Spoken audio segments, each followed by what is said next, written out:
students, today we'll start our next chapter, that is friction. It is chapter number 12 of your physics part of your science book. You might have seen a driver of a car or a truck slowing down the vehicle at a traffic signal. आपने traffic signal पे driver को car और truck को slow करते हुए देखा होगा. You to slow down your bicycle whenever needed by applying brakes. आपने अपनी बाईसाइकिल को भी क्या किया हुआ है, स्लो डाउन करते हो आप जब उसमें ब्रेक अप्लाई करते हो. Have you ever thought why a vehicle slow down when brakes are applied? Not only vehicles, any object moving over the surface of another object slows down when no external force is applied on it. जब हम उस पर कोई force नहीं लगा रहे हैं तो वो क्या हो जाता है, that slows down. Finally it stops. Have you not seen a moving ball on the ground stopping after some time? जब आप बॉल को किसी ग्राउंड पे फेंकते हो तो कुछ टाइम के बाद क्या हो जाती है, that stops after some time. Why do we slip when we step on a banana peel? जब बनाना पील पे हम गलती से पैर रख देते हैं तो हम गिर क्यों जाते, स्लिप क्यों हो जाते हैं? Why is it difficult to walk on a smooth and wet floor? जैसे स्मूथ और वेट फ्लोर होता है तो उसके ऊपर चलना डिफ़िकल्ट क्यों होता है? इसमें एग्जांपल भी दिया हुआ है फिगर 12.1 में. Where a boy falls down when he steps on a banana peel. We will find answer to such questions in this chapter. तो इस चैप्टर में हम पूरा स्टडी करेंगे कि क्यों ये सारे एग्जांपल जो आपको बताए ये होते हैं. Then is force of friction and activity 12.1, gently push a book on a table as shown in the picture. You observe that it stops after moving for some distance. Repeat this activity, pushing the book from the opposite direction. Does the book stops this time too? Can you think of an explanation? Can we say that a force must be acting on the book opposing its motion? This force is called the force of friction. तो जब आपको उसको move करवाना है तो आपको उसको क्या लगाना पड़ेगा, फोर्स लगाना पड़ेगा. मीन्स जैसे हमने इस बुक को मूव करवाना है तो उसके लिए फोर्स लगाना पड़ेगा, बट वहाँ पे कोई और फोर्स भी है जो उसको आगे मूव करने से रोक रहा है. And that type of force is force of friction. You can read here also in your book. Friction opposes relative motion between the surface of the book and the table. तो friction किसको oppose करता है? जो book move कर रही है table के ऊपर, उसके मूवमेंट को अपोज करता है. You saw that if you apply the force along the left, friction acts along the right. Clear? अगर आप फोर्स लेफ्ट की तरफ लगाएंगे तो फ्रिक्शन अपोजिट डायरेक्शन में एक्ट करेगा. If you apply the force along the right, the friction acts along the left direction. In both cases, the force opposes the motion of the book. The force of the friction always opposes the applied force. You will underline this here. The force of friction always opposes the applied force. जैसे इसमें picture में दिखा रहे हैं, जैसे आप इस तरफ को बुक को अपना फोर्स लगा अप्लाई कर रहे हो तो बुक जो फ्रिक्शन है वो अपोजिट डायरेक्शन में लगेगा. जैसे ये यहाँ पे इस तरफ को बुक को फोर्स लगा रहे हैं, बट जो फ्रिक्शन होगा, फोर्स ऑफ फ्रिक्शन, वो इस डायरेक्शन में लगेगा इसमें. So that is opposite to the applied force. In this activity, in the above activity, the force of friction acts between the surface of the book and the surface of the table. Is the friction the same for all the surfaces? Does it depend on the smoothness of the surfaces? Let us find out. So next question here is कि क्या जो सारे surfaces हैं force of friction same रहता है या उनके surfaces के according different होता है? So here is another topic, that is factors affecting friction. So here is another activity, that is activity 12.2. Tie a string around a brick.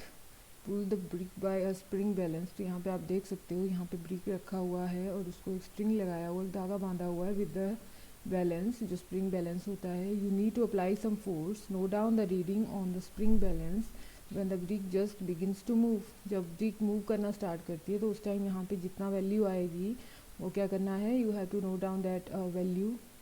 It gives you a measure of the force of friction between the surface of the brick and the floor. तो किसके बारे में बताएगा? जो force of friction है surface और brick के बीच में, जो जिस सरफेस पे आपने रखा होगा और जैसे ब्रिक मूव कर रही है तो उसका फोर्स बताएगा ये. Next is now wrap a piece of polythene around the brick and repeat the activity. Do you observe any difference in the readings of the spring balance in the above two cases? What might be the reason for this difference? Repeat the activity. Repeat this activity by wrapping a piece of jute bag around the brick. What do you observe? तो यहाँ पे क्या हो रहा है, जैसे first इसमें brick को ही स्ट्रिंग लगा के ठीक है फोर्स लगाना है, बट नेक्स्ट टाइम इसमें पॉलीथीन रैप कर दिया. जब पॉलीथीन रैप करेंगे तो यहाँ पे वैल्यू क्या हो जाएगी, कम हो जाएगी. ठीक है. तो वैसे ही अगर यहाँ पे हम जूट बैग इसके अराउंड रैप करते हैं तब वैल्यू और अलग हो जाएगी. तो ये क्या बता रहा है यहाँ पे कि जो डिफरेंट जैसे सरफेसेस रहते हैं तो उनमें जो फोर्स ऑफ फ्रिक्शन रहता है वो डिफरेंट रहता है. Next is given about the spring balance. So spring balance is a device used for measuring the force acting on an object. It consists of a coiled spring which gets stretched when a force is applied to it. तो यहाँ पे इसकी value आ जाती है. Stretching of the spring is measured by a pointer moving on a graduated scale. The reading on the scale gives the magnitude of the force. जो इस पे value आएगी वो क्या बताएगी, that will tell us about the magnitude of the force कि कितना amounts में फोर्स लगा है. Next is activity 12.3. Make an inclined plane on a smooth floor or on a table. You may use a wooden board supported by bricks or books. Put a mark with the pen at any point A on the inclined plane. Now let a pencil cell move down from this point. How far does it move on the table before coming to rest? Note down the distance. Now spread a piece of cloth over the table. Make sure that there are no wrinkles in the cloth. Try the activity again. तो यहाँ पे आप देख सकते हैं जो activity ये कर रहे हैं टू बॉयज़, तो यहाँ पे इन्होंने पहले कुछ भी नहीं रखा हुआ है इसके ऊपर जो टेबल है. यहाँ पे ये इंक्लाइन सरफेस बनाया हुआ है और यहाँ पे क्या दिया हुआ है, here mark A is given. तो यहाँ से हमने इसको सेल को मूव करवाना है. तो यहाँ पे रखेंगे तो वो अपने आप मूव करके फिर कितना डिस्टेंस कवर करता है वो क्या करना है इस एक्टिविटी में, वो मेजर करना है. और नेक्स्ट केस में क्या होगा, नेक्स्ट केस में यहाँ पे कॉटन क्लॉथ रखा हुआ है. क्लियर. तो फिर से यहाँ पे रखा मार्क ए पे सेल और फिर इसको मूव करवाया तो कहाँ तक पहुँचा. तो यहाँ पे आप दोनों पिक्चर्स में कंपेयर कर सकते हो दैट जो कॉटन क्लॉथ है वहाँ पे मूव कम डिस्टेंस मूव किया है और जो यहाँ पर है यहाँ पे ज़्यादा मूव किया है. तो यहाँ पे एक ये भी क्लियर होता है कि यहाँ पे फ्रिक्शन कम लगा है.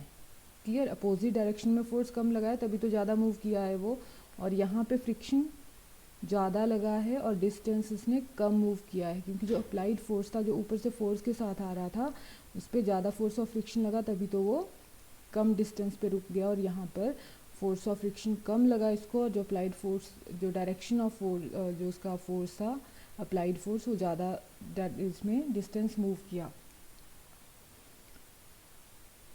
इन which case is the distance covered the minimum. तो मिनिमम क्लियर हो गया हमें, जहाँ पे कॉटन क्लॉथ रखा है वहाँ पे डिस्टेंस जो कवर किया that is minimum. Why the distance covered by the pencil cell different every time. तो जो पेंसिल सेल है उसका डिफरेंट क्यों आता है. Try to reason why, discuss the result. Does the distance covered depend on the nature of the surface on which cell moves. तो यहाँ पे क्वेश्चन पूछ रहे हैं. तो क्लियर है जो सरफेस है उसके ऊपर डिपेंड करेगा कि कितना उसमें सेल मूव कर रहा है. तो वो किसका नेचर बता रहा है, नेचर ऑफ द सरफेस तो बता ही रहा है कि ये प्लेन सरफेस है, स्मूथ सरफेस है, जो कॉटन रखा हो थोड़ा सा रफ हो गया, और जो फोर्स ऑफ फ्रिक्शन का मेन पॉइंट आता है कि वो कम हो गया. यहाँ पे कम है फोर्स ऑफ फ्रिक्शन और नीचे वाले जो रफ सरफेस है वहाँ पे ज़्यादा है force of friction. Could the smoothness of the surface of the cell also affect the distance travel by it.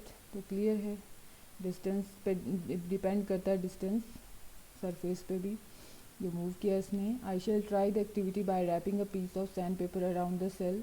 अब इस सैंड पे अगर इस सेल में सैंड पेपर रैप कर दिया जाए तो क्या होगा, फिर तब डिस्टेंस और भी कम आएगा क्योंकि उस केस में फोर्स ऑफ फ्रिक्शन ज़्यादा हो जाएगा. Friction is caused by the irregularity on the two surfaces in contact. जितनी ज़्यादा इरेगुलरिटीज़ होगी between two surfaces so here अगर हमने बात करना है टू सरफेसेस का, तो हम किसके बारे में बात करेंगे? एक तो सेल का सरफेस और दूसरा टेबल का surface. And in the second picture we will take the surface of the cell and the surface of the cotton cloth. जितनी ज़्यादा इरेगुलरिटीज़ होगी उतना ज़्यादा क्या होगा, वहाँ पे फोर्स ऑफ फ्रिक्शन होगा। सो यहाँ पे आपको ये लाइन अंडरलाइन करनी है, friction is caused by the irregularities on the two surfaces in contact. Even those surfaces which appear very smooth have a large number of minute irregularities on them. अगर बहुत smooth है surface फिर भी उसमें minute irregularities होती हैं। Irregularities on the two surfaces lock into one another, एक दूसरे में लॉक हो जाती हैं वो। When we attempt to move any surface we have to apply a force to overcome interlocking. तो जैसे यहाँ पे इंटरलॉकिंग ज़्यादा हुई है between cotton cloth and the cell, तो अगर इसको फिर से मूव करवाना होगा तो हमें फिर से उसके ऊपर फोर्स लगाना पड़ेगा, तभी वो थोड़ा सा और मूव करेगा। बट यहाँ पे इरेगुलरिटीज़ कम थी तो ये ज़्यादा डिस्टेंस कवर किया। On rough surfaces there are larger number of irregularities, so the force of friction is greater if a rough surface is involved. So underline the point here that if there are large number of irregularities, the force of friction is greater if a rough surface is involved. Here is given the surface of book and the surface of table. तो irregularities कैसे lock होती हैं वो इसमें बताया हुआ है। surface irregularities of book and table.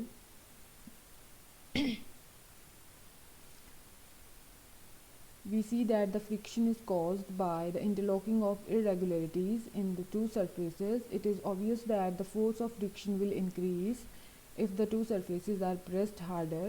You can experience it by dragging a mat when nobody is sitting on it and when the person is sitting on it. Clear? जब आपको मैट खींचनी है, अगर कोई बैठा है तो ड्रैगिंग टफ होगा, और अगर उसके ऊपर कोई नहीं बैठा हुआ है तो क्या होगा, उसमें इजीली हम उसको क्या कर सकते हैं, ड्रैग कर सकते हैं। तो यहाँ पे ये लाइन भी आप अंडरलाइन कर सकते हो।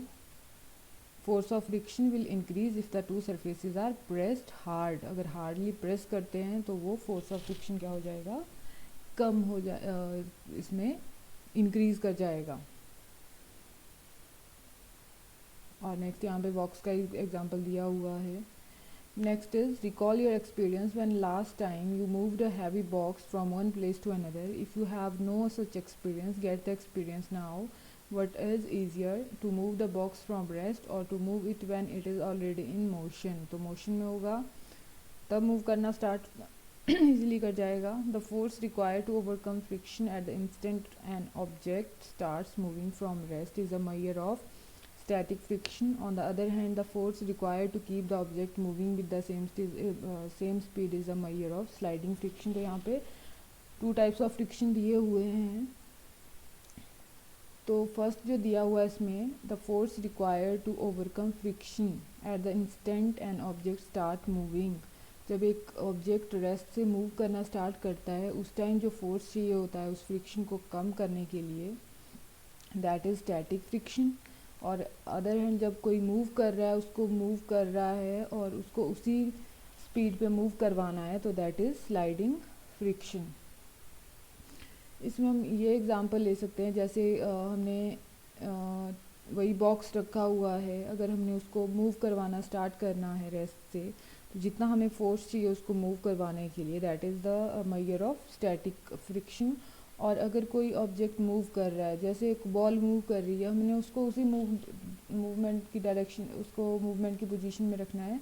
जब हम उसको जो फोर्स रिक्वायर्ड होगा उसके लिए, that is the measure of sliding friction. उसमें उतना ही फोर्स लगेगा जितना उसके लिए रिक्वायर्ड होगा। स्लाइडिंग फ्रिक्शन इज कि स्लाइड करते रहना है, स्लाइड कर रहा है बट अपोजिट फोर्स उसको रोकेगा, जो फ्रिक्शन है उसको रोकेगा। तो अब जब वो फोर्स हम उसको लगाएंगे तो वो किसका मेजर होगा, that will give us the value of sliding friction. When the box starts sliding, the contact points on its surface do not get enough time to lock into the contact points on the floor. तो ये example दिया है कि जब जो box है जब movement की डायरेक्शन में है, तो मूव कर रहा है, तो उसके बीच इंटरलॉकिंग नहीं हो पा रही है सरफेस के साथ क्योंकि इतना टाइम नहीं मिल रहा है, तो वहाँ पे क्या है, sliding friction is slightly smaller. वहाँ पे स्लाइडिंग फ्रिक्शन कम है than that of the static friction, and you find it somewhat easier to move the box already in motion than to get it started. Next is about the friction unnecessary evil. So what is the meaning of unnecessary evil here? ये जैसे बुराई है, but ये क्या है, important है हमारे लिए, दैट इज़ नेसेसरी, ठीक है ना. फ्रिक्शन क्या है, एक फोर्स है जो मूवमेंट को रोक रहा है, बट फिर भी हमारे लिए ये इम्पोर्टेंट है. Recall now some of your experience. Is it easier to hold a colored earthen pot or a glass tumbler? Suppose the outer surface of the tumbler is greasy. अगर tumbler का outer surface greasy है और has a thin layer of cooking oil on it, और अगर उस पर oil लगा हुआ है, would it become easier or more difficult to hold it? ठीक है, तो ये क्या होगा, difficult होता है हमें hold करने के लिए, वो क्या हो जाएगा, that will slip from our hands. So just think, would it be possible to hold the glass at all if there is no friction? तो हम उसको hold करके नहीं होकर रख सकते because there is no interlocking between two surfaces. Recall also how difficult it is to move on a wet muddy track or wet marble floor. Can you imagine being able to walk at all if there were no friction? अगर वहाँ पे friction नहीं होगा तो क्या हम उसके ऊपर move कर सकते हैं? You could not write with pen or pencil if there were no friction. When your teacher is writing with the chalk on the blackboard, its rough surface rubs off some chalk particles which stick to the board. Could it happen if there were no friction between the chalk and the board? अगर वहाँ पे friction नहीं होगा तो वहाँ पे कोई वो उस पर नहीं रह जाएगा, ठीक है, रफ सरफेस है बोर्ड का, तो वहाँ भी फ्रिक्शन इम्पॉर्टेंट है. If an object started moving it would never stop if there were no friction. हमने बताया जैसे कोई ऑब्जेक्ट आगे की तरफ मूव कर रहा है तो फ्रिक्शन पीछे की तरफ लगता है, जो फोर्स ऑफ फ्रिक्शन है that acts in opposite direction. तो अगर वो फ्रिक्शन ही नहीं लगेगा तो जो बॉडी एक बार मूव करना स्टार्ट करेगी तो वो मूव ही करती रहेगी. जैसे बॉल हम फेंकते हैं तो वो जाती जाएगी, वो रुकेगी नहीं. तो इसलिए क्या है, force of friction is important for all of us. Had there been no friction between the had there been no friction between the tires of the automobiles and the roads, they could not be started or stopped or turned to change the direction of motion. You could not fix a nail on the wall or tie a knot. Without friction, no building could be constructed. तो सारा का सारा slip हो जाता, move करता रहता, ठीक है, स्टॉप ही नहीं होता. अगर स्टॉप पोजीशन में है उसमें, ठीक है, तो वो स्टार्ट ही नहीं होता उसमें मूवमेंट. जैसे अगर ऑटोमोबाइल्स की बात की हुई है यहाँ पे, तो जो रफ सरफेस है, ठीक है, रोड का हो या टायर का हो, वो आपस में क्या कर रहा है, उसमें इंटरलॉकिंग कर रहा है और फोर्स ऑफ फ्रिक्शन की वजह से वो उसके मोशन को रोक रहा है. Soles of shoes wear out due to friction. तो ये फ्रिक्शन की वजह से देख सकते हो आप यहाँ पे पिक्चर में. On the other hand friction is an evil. तो एविल क्यों है ये, तो वो पॉइंट है अब इसको नेसेसरी एविल बोला. तो नेसेसरी इंपॉर्टेंट पॉइंट्स हमने देख लिए एग्जांपल्स में कि क्यों इंपॉर्टेंट है. Next you see why it is evil.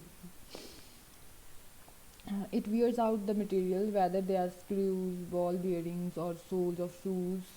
ठीक है, तो सबको क्या कर देता है, ये खराब कर देता है. You must have seen worn out steps of foot over bridges at railway stations. Friction can also produce heat. तो वो heat भी produce करता है. Vigorously rub your palms together for few minutes. जैसे हम विंटर्स में करते हैं, हम अपनी palms को क्या करते हैं, रब करते हैं, तो हमें क्या होता है, we feel heat. How do you feel when you strike a matchstick against the rough surface? It catches fire. तो वो जैसे मैचस्टिक हम जलाते हैं तो वो भी क्या है, फ्रिक्शन है, तो उसकी वजह से क्या होता है, that catches fire. You might have observe that the jar of a mixture becomes hot when it run for a few minutes. You can site various other examples in which friction produces heat. तो उसका भी दिया हुआ है mixer का jar, तो वो भी क्या हो जाता है, हॉट हो जाता है. जैसे हम हीट, जैसे वो फास्ट स्पीड पे मूव करते हैं अंदर, तो वो बाहर क्या होता है उसमें हम देख सकते हैं कि वो हॉट हो जाता है due to the production of heat. In fact when a machine is operated, heat generated causes much wastage of energy. Clear? तो जब मशीन चलती है तो उसमें लॉट्स ऑफ हीट एनर्जी क्या होती है, वेस्ट होती है। We shall discuss the ways of minimising friction in following section. तो नेक्स्ट हम क्या स्टडी करेंगे, कैसे हमने उस फोर्स ऑफ फ्रिक्शन को इंक्रीज और जो है वो डिक्रीज़ करना है, जिससे क्या हो, ये जो हमने इफेक्ट्स देखे ये थोड़े कम हो। तो next we will study about the increasing and reducing friction, कैसे इंक्रीज़ करना है, कैसे रिड्यूस करना है, कहाँ कौन से ऐसे एग्जाम्पल्स है जहाँ पे हमें क्या करना है, we have to increase the force of friction, and we will study some example where we have to reduce the force of friction.